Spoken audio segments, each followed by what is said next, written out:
There was a point in my life where I felt stuck. Every day was the same routine: wake up, scroll mindlessly, drag myself through tasks, and then wonder why I felt so empty at night. I told myself, something has to change. But here's the problem. Change isn't easy. We all know that. So I decided to try something radical, something dangerous. I tried to adopt Johan Liebert's philosophy. Now, before you think I've gone insane, let me explain.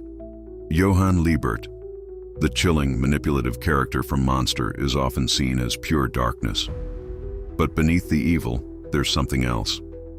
An almost terrifying clarity about the human condition.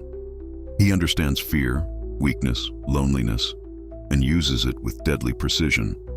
But what if instead of using that understanding for destruction, I used it for creation? What if I took Johan's philosophy of absolute mental control, ruthless observation, and emotional detachment, and used it to reinvent myself? For the first week, I started observing people, not judging, not reacting, just watching. I realized how predictable we all are, how emotions control us more than logic. Someone gets cut off in traffic, and they explode with rage. Someone gets ignored, and they spiral into self-doubt. We are slaves to our feelings. And then I asked myself, am I any different? No. So I began cutting the strings. Whenever anger, jealousy, or insecurity rose inside me, I reminded myself, this is not me. This is just an impulse. I don't have to react. And slowly, the noise inside my head began to fade. By the second week, I focused on detachment. Johan's strength lies in never being chained to outcomes. He moves with purpose, but never clings to results. So I applied that. When I worked without obsessing about praise. When I failed, I simply studied the failure like a scientist. Cold, detached, unemotional, and for the first time, failure didn't sting. It felt like data, just information, and with that detachment came freedom. By the third week, I turned inward. I asked the hardest question: who am I really?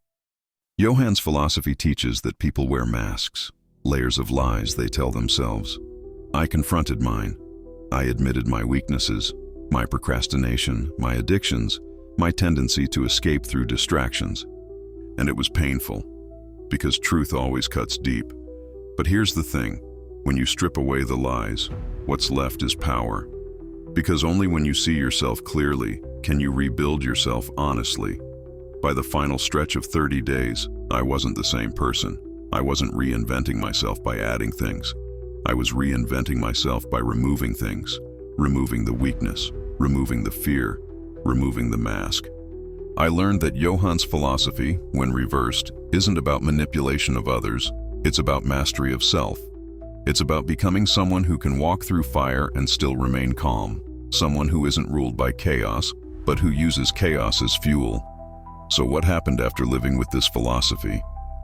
I became sharper, more disciplined, more aware. People noticed. They said my presence felt different, more controlled, more focused, almost intimidating. But deep inside, I wasn't intimidating anyone but my old self, the weaker version of me. And here's the truth. You don't need to become Johan Liebert. You don't need his darkness, but you can borrow his clarity, his discipline, his fearlessness, and reinvent yourself. The real monster isn't outside, it's the weakness within. And once you kill that monster, you'll finally see the person you were meant to become. If you're ready to reinvent yourself, don't wait for the perfect moment. Detach from fear, face the truth, and take control. Because the scariest thing about Johan's philosophy is not how he used it, but how powerful it can be if you use it for good.